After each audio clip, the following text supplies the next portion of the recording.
I'm still waiting. Redirecting.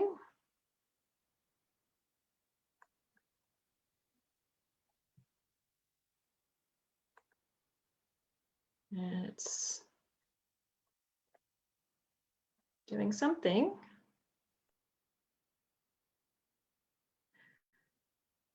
Oh, okay. It's saying that we're live now. Cool. Okay. Yep. I think it's working. If someone who's watching wants to let us know in the comments if this is working, that would be awesome. And then we will get started.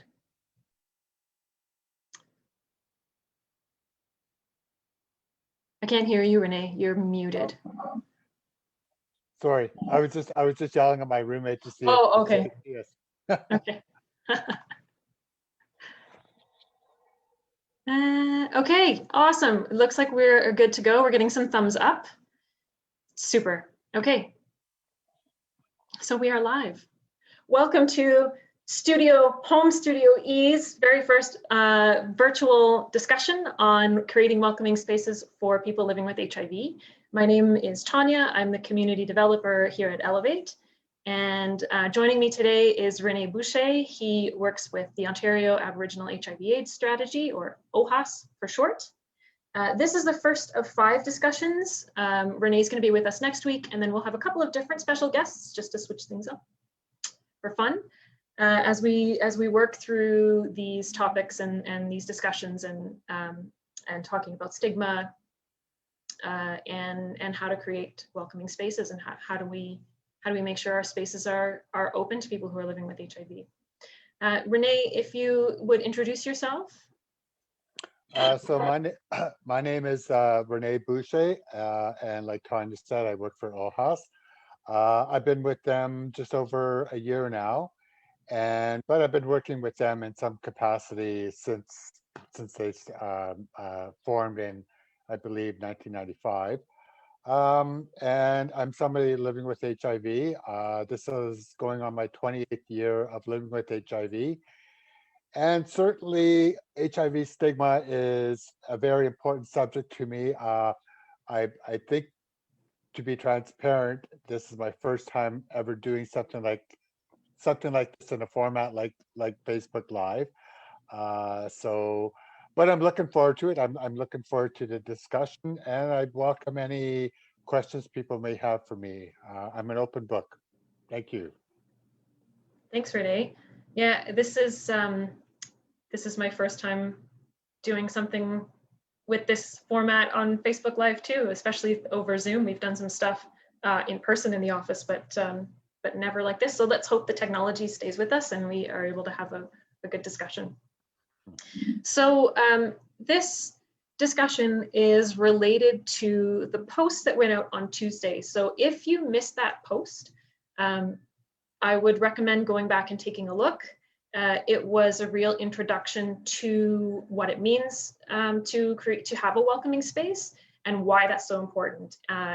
Particularly introduced the idea of HIV stigma and you know the impact that stigma can have on people living with HIV, or even people who don't have HIV but who may be at risk or maybe are perceived to be living with HIV because of you know the group that they belong to or the things that they do.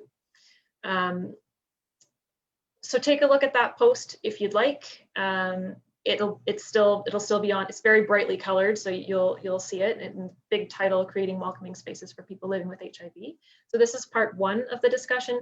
Next week we're going to start. So we're going to start with a bit of an intro today, talking about what stigma is, and then also giving a little bit of a refresher on HIV basics, just because it's really important to understand the basics before we go into topics like stigma and you know healthcare that works to support people living with HIV, or care in general that supports people living with HIV.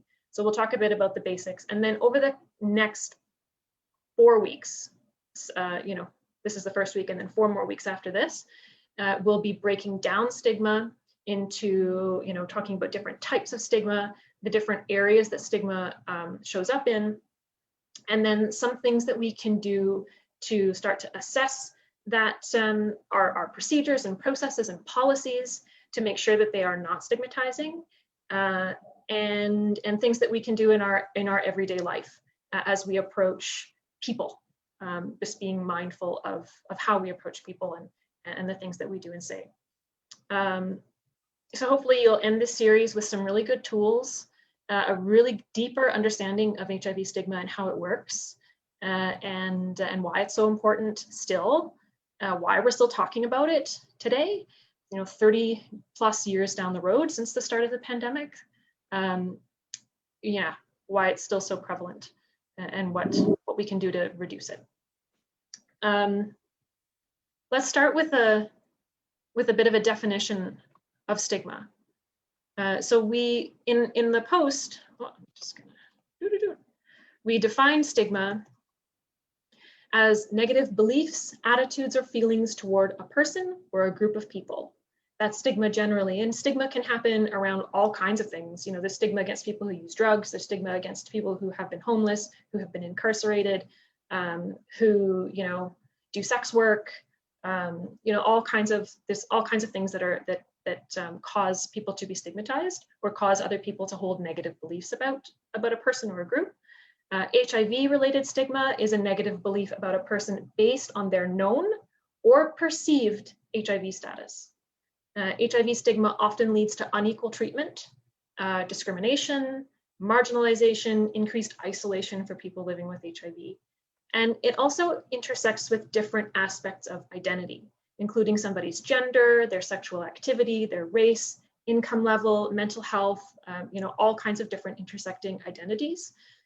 So HIV stigma has a disproportionately negative impact on people who already experience marginalization, particularly Black and Indigenous women, the LGBT community, people who use drugs, people who've been incarcerated, or people who experience homelessness, anyone who faces increased marginalization. HIV stigma will impact them harder. Before we go too far into stigma, we should probably talk a little bit about HIV. A lot of people still don't know how HIV is transmitted.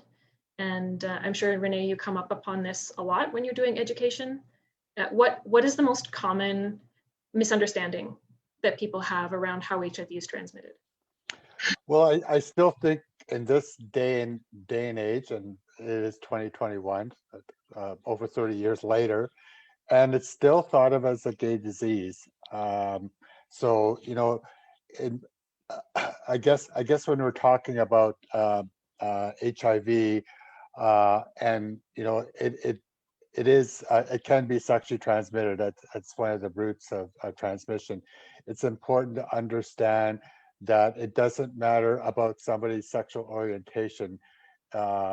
You can be at risk for HIV, and the way I define it when I'm doing education around HIV is HIV stands for human immunodeficiency virus, and I think the key word there is human.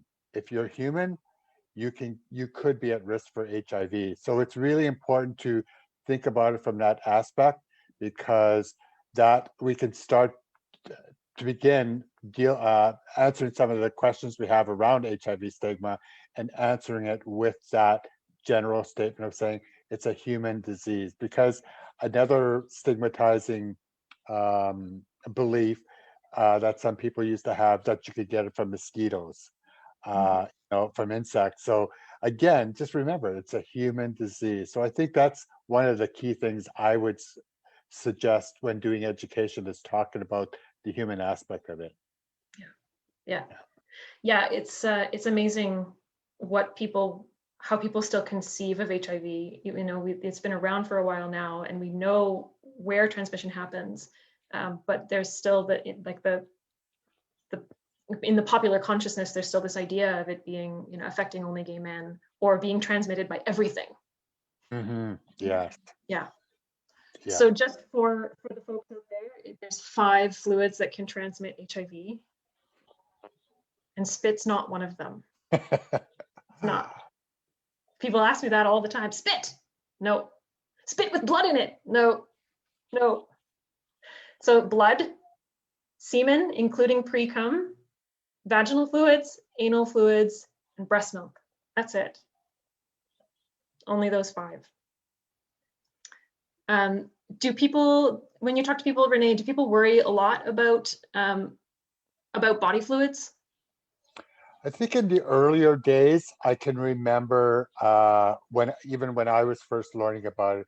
I think initially when I got diagnosed way back in '92, my initial concern was around things as simple as body sweat. So at the time, my son would have been only 3 years old when I found out, and my biggest concern from the perspective of somebody living with HIV and wanting, again, not wanting to put family members at risk, namely my son. So when I would go and visit with him, he'd always come up to me and give me a big hug, and then he'd give me a big sloppy kiss on the cheek.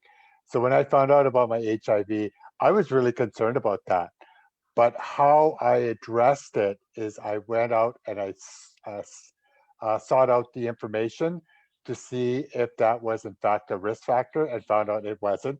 And so that really helped to ease my mind. So I think it's really important to recognize, transmission, body fluids, like you were just mentioning, and understanding how you get it and how you don't. Yeah. And how much convincing did it take for your family and the people around you to understand that as well? Again, it was a matter of us. So what in my family, we worked together to gather information and learned about it together.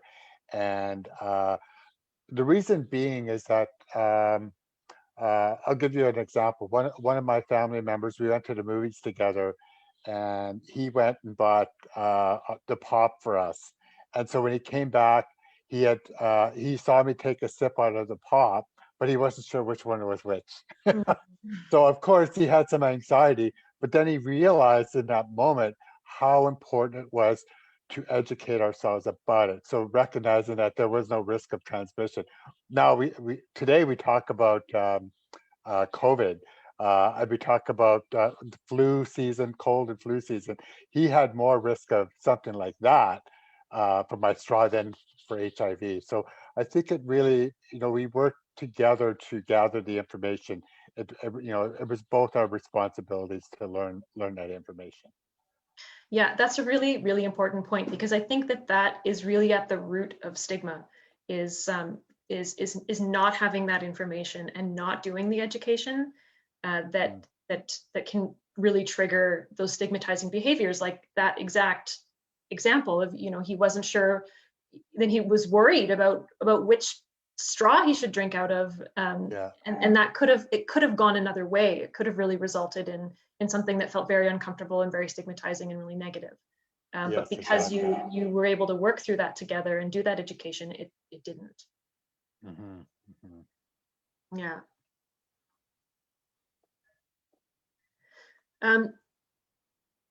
I think that a lot of times our ideas around what it means to live with HIV are still based in some pretty old ideas, and the popular media that we see, the things that we see and hear around HIV still, in a lot of ways, there's this, a few examples now of more positive representations of people living with HIV in movies and TV shows, but by and large, it's still, the dying gay man stereotype, or the dying person. We don't have a lot of examples of people living well with HIV in the popular zeitgeist. But things have really, really changed, and I was wondering, Renee, if you could speak a little bit to your treatment journey and what that has been like for you over the years. So I think for me, when I initially started on HIV treatment, I, at the time, did not know I was on a, oh geez, I'm trying to think of the word now. Uh, I was on a research thing that my doctor had put me on, but didn't really inform me that, in fact, that's what I was, just because at the time I was very vulnerable and didn't understand. So that in itself became part of my journey of learning about treatment and how important. And I remember at the time back in the 90s, they were hit hard, hit early, and then there was like, okay, well, or do you put it off? Mhm. And I chose a hit hard, hit early, and started on treatment. Whereas I actually met a friend who, still a good friend to this day, he opted not to go on treatment at all. And so our journeys uh, had two different outcomes. So my journey on treatment, I was able to, because some of it was experimental before we had actual treatments in '96 when they came out with triple cocktail therapy. I think they call it highly active antiretroviral therapy. And prior to that, a lot of the meds were, let's try these medications and see how it impacts the virus. And so it was very experimental, and I didn't have a lot of a success back in the early days. But after 1996, probably around 98, 99, I saw a shift, and actually we saw a big shift in people living with HIV. Suddenly, they were able to control the amount of virus in their blood, and it brought the HIV under control, and people were suddenly starting to feel better. And of course, we know today that people can get to undetectable viral loads and live well. But in the early days, it really was a toss up, and you really had to it was important to be adherent to your medication. So taking your medications on time, whenever that was. And of course, now we've been able to actually bring down some of the, so back in the early days, I was taking up to 45 pills a day. It's a lot of medications to swallow. But as time went on, they started to combine the treatments and put them into one pill. So now some people that are being diagnosed with HIV that go on treatment have to only take one pill a day. Um, I'm one of those people that's not fortunate enough to have that. I still take 18 pills a day, but it's not as, oh, how do I say, it's not as intense as it was back in the early days, because I've been able to find ways of living with HIV and taking the medications and finding I guess a balance, Yeah, that's really important because it can, I'm sure, get very tiring to take that number of pills every day. And knowing that you, in order to maintain your health, you have to continue to take them. hmm Yeah. and that is a key part of the messaging, especially when working with somebody who's newly diagnosed, where stigma can be a barrier to Mm. that. So people's understanding of it, and well, an example might be fear of getting caught with these medications, like a friend or a family member seeing them, and you're trying to not disclose your HIV status, and then trying to explain, well, what are you taking all those pills for? Mhm. We have strategies within the HIV community on how to navigate that conversation, but not everybody's aware of that. So it's a learning process. It really is. Yeah. Yeah. And there is really still a lot of misunderstanding and lack of, just a general lack of information outside of our sector.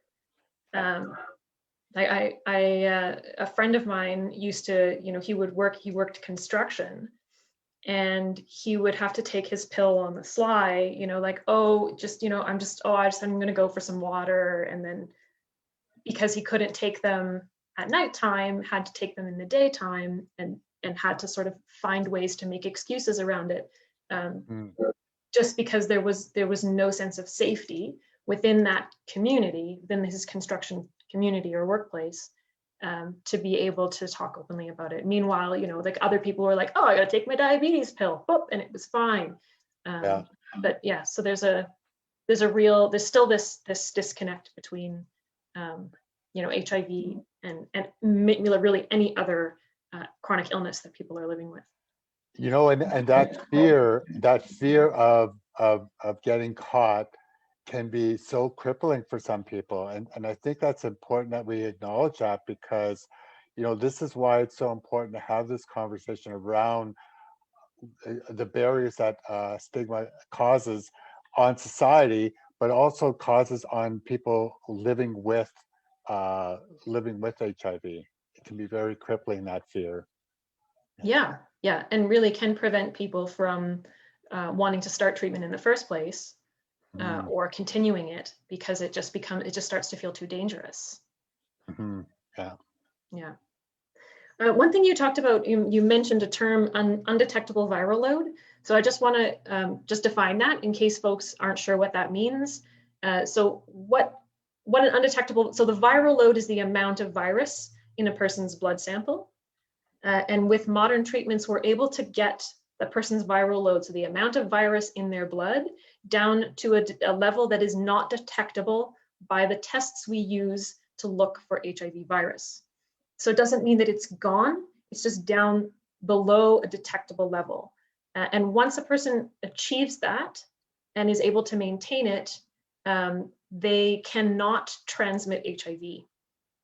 We know this is true for sexual partners. We don't know this is true as much for other modes of transmission, just because we don't have any data or enough data around it. But we know for sure through extensive research over many years and many, tens of thousands of research participants, that when a person has achieved and maintains this undetectable viral load, they will not transmit HIV to their sexual partners.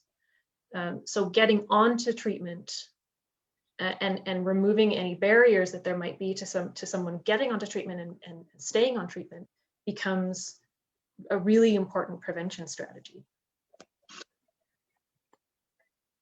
And, from the perspective of somebody living with HIV, that in itself is a very destigmatizing tool.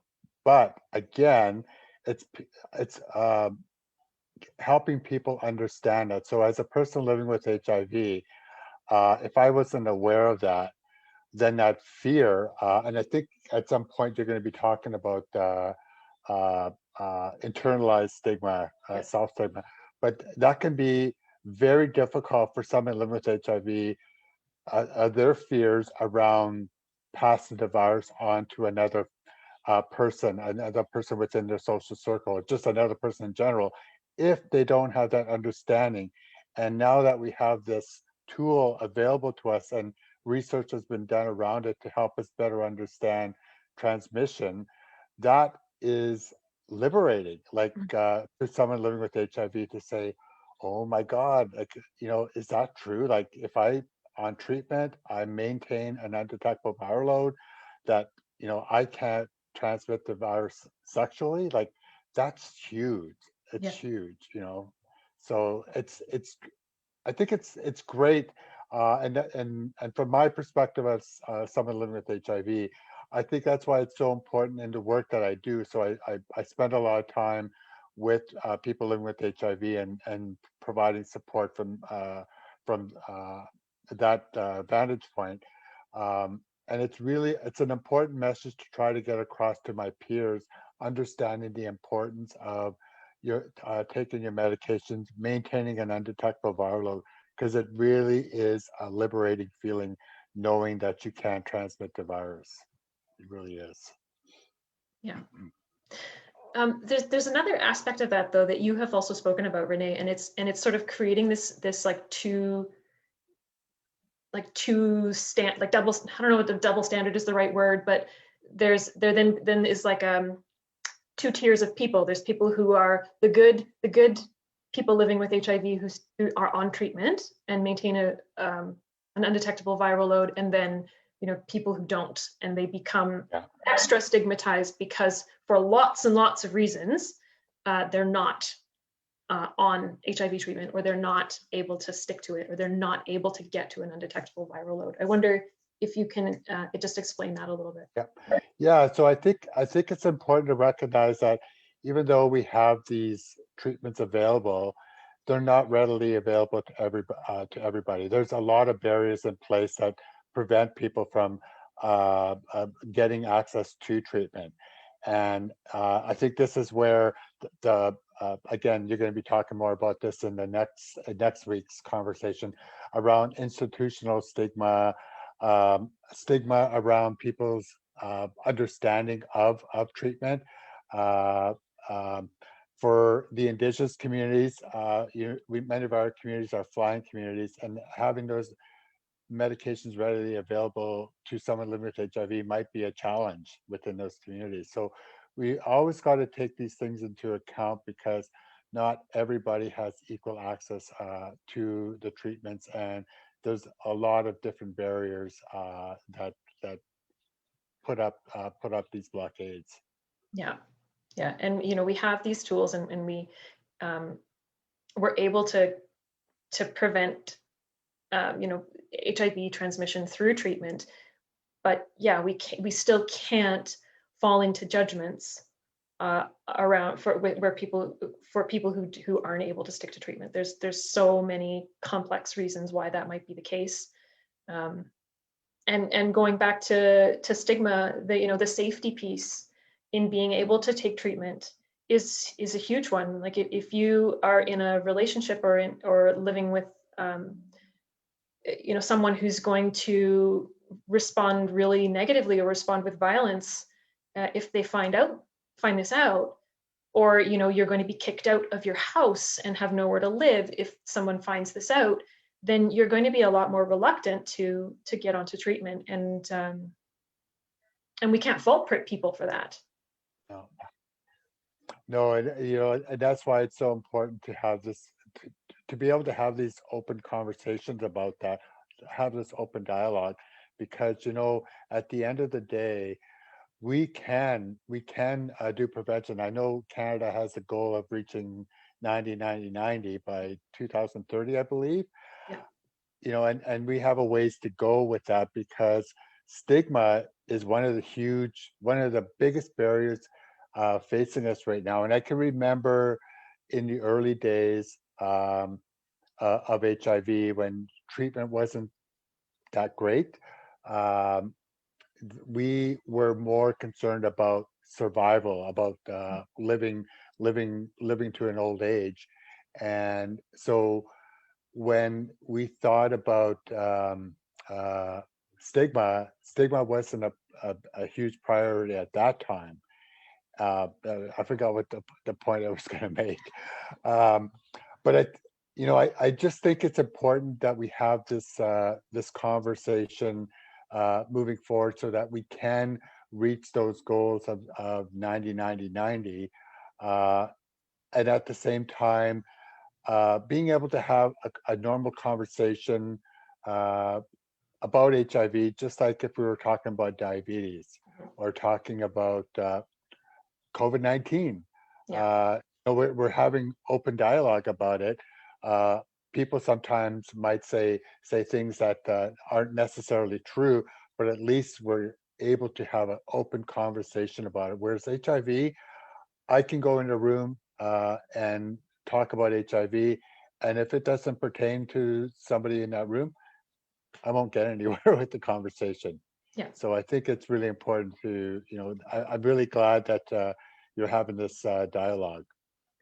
Yeah, it's something that's been on my mind and on all of our minds for a long time, and we've really wanted to do something that's a bit structured, and we could have the opportunity to go in depth to talk about these things because it is really important. I mean, it's really, we know how to give people living with HIV long, healthy, active lives. We know, what to do to prevent further infections. But the thing that is preventing all of that from really being successful is this stigma piece. And I mean, and access, of course, access is huge, but that's all, it's tied in. That's all tied in. I mean, sometimes, you're not going to get stuff into communities because the community won't acknowledge that it's an issue.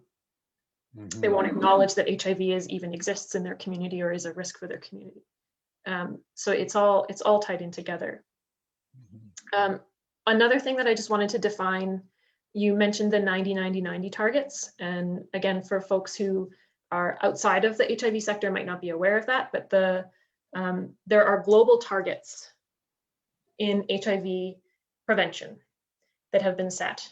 And so it's 90% of people living with HIV diagnosed, 90% of people diagnosed onto treatment, and 90% of people on treatment achieving an undetectable viral load. And that's the target that we're trying to get to by what? 2026? 2030, I believe. 2030, yeah. 2030, yeah. 2030, got a few more years. Yeah, but and like you said, we have a lot of work to do. We still have a lot of work to do. Yeah, and we're doing okay. Like once the further on in, so what those targets refer to are elements of the treatment cascade. So what it takes to get somebody diagnosed onto treatment, and maintaining their treatment to achieve an undetectable viral load and ultimately better health outcomes. So we're doing really well in the last section of the treatment cascade. So once we get people onto treatment, we're pretty good at reaching that undetectable viral load. So I think we're actually there. We've reached it for that last target. So once someone has started treatment, we can get them to an undetectable viral load, and we can help people maintain that. We're okay with there, but it's the earlier parts of the treatment cascade, and those earlier parts are really where stigma comes in, and really prevents people from accessing care, from getting tested in the first place, because you just don't want to know, or from connecting to healthcare once you are diagnosed. That's where we're struggling. And we're not doing awful, but we've got a lot of work to do to get to in the next 9 years. They're coming up quick. Yeah, a long time, isn't. We learned just from the COVID pandemic that a year can just pass you by. Yeah, it's true. Here we are back in. Yeah. Wow, a year ago, can you believe, like a year ago, we were just going, oh, wow, there's this thing happening in the world. Oh, over in China, what's going on? And now here we are. Mm-hmm. Yeah. Well, and there's a lot of work being done. So with the COVID vaccine, they really created that really quickly. And I know there's a lot of work being done around the HIV vaccine, and there's also some new tools coming out that we'll be able to have in our toolbox around supporting people living with HIV. And my doctor always shares the latest medications coming down, or the latest treatments coming down the pipeline. And I think it's great to hear that. And it's going to help with some of the, I guess, some of the anxieties that people have around taking treatment. Yeah. Because, if you think about it, I remember before I was HIV, if the doctor gave me a prescription and told me I have to take these antibiotics for 7 days, oftentimes I didn't finish. Yeah. Just because it was difficult to remember when to take them. And so there's treatments coming down that are going to be less, take less of your time of remembering when to take them, because it's going to be maybe once a week or once a month, along those lines. but also at the same time, it's going to help us reach like those goals that we're looking at 90-90-90, supporting people to get to that undetectable viral load. Yeah. So yeah, I think it's great. Yeah. Yeah, I'm really excited about the injectable HIV treatment that is just on the horizon. We're, yeah, we're really close to it. Hopefully we'll have it soon. I don't know. And there's also prevention tools. Like we have tools like PrEP now. So for anyone who's unfamiliar with that term, PrEP stands for pre-exposure prophylaxis. And it's a pill that someone who is not living with HIV can take on a daily basis to prevent them from becoming HIV positive if they're exposed to it. So it's like a birth control pill, but for HIV. So you take it every day. Yeah, it's great for people who maybe don't know the status of their sexual partners, or like to have group sex or do sex work, or have a partner who is living with HIV but not undetectable. It's a really, really good tool, and puts some control back. It puts control in the hands of people who are out seeking sex, or doing whatever, more than just condoms, because we know condoms are still the sort of frontline prevention tool for all kinds of STIs and pregnancy and all that, but we know that people don't always use them. Mm-hmm. It's perfect. So not everybody likes to use them, and so it's good to have these other tools that we know that we can use. I remember in the early days, whenever we talked about condoms as a prevention tool, it was always important to do a condom demonstration, because oftentimes people weren't using them properly, because they can be pretty effective, but that percentage where they're not, it's usually because of improper use of the condom itself. So condom demonstrations were often very important to do. Yeah. I think my favorite is the old stretch, you've got the woody here, and then they just like stretch the whole condom right on top. Like, oh my God, what are you doing? Yeah. It doesn't need to happen like that. You're not putting a sweater on. Yeah. Well, Renee, I'm really grateful for you for joining me on this today. I think that we can probably leave it there. It's been about 40 minutes. We've talked through some stuff. Also, my kids are coming home from school right now, so my house is about to get a little bit busier. Noisy. Yeah. Oh, my son is knocking on the door. Renee, I wonder if you have any last words while I go and let my son in. Okay. Yeah, so I really want to thank Elevate NWO for inviting me to be part of this conversation, and I look forward to hearing what people's thoughts are on HIV stigma and what impacts it has, not just on those of us living with HIV, but just on society in general, the barriers that are caused as a result of that, and how we can come up with solutions and answers to deal with some of the stigma. Come up with a stigma campaign, something that's going to normalize the conversation around HIV, and where we can have these general conversations and do this work more effectively. So again, thank you for letting me be part of this conversation, and I look forward to next week's conversation. Me too. Yeah. Thanks, Renee. And thanks Thank everybody you. for tuning in. This video will continue to be available on our Facebook page. Please feel free to share it with people that you know, and tune in next week. Next Tuesday, we will have an educational post again about institutional stigma. And then next Thursday, Renee will be back, and we'll be back in Home Studio E, talking about that in particular. Have a great afternoon, everybody. Take care, Thanks, everyone. Renee. Bye. Bye-bye.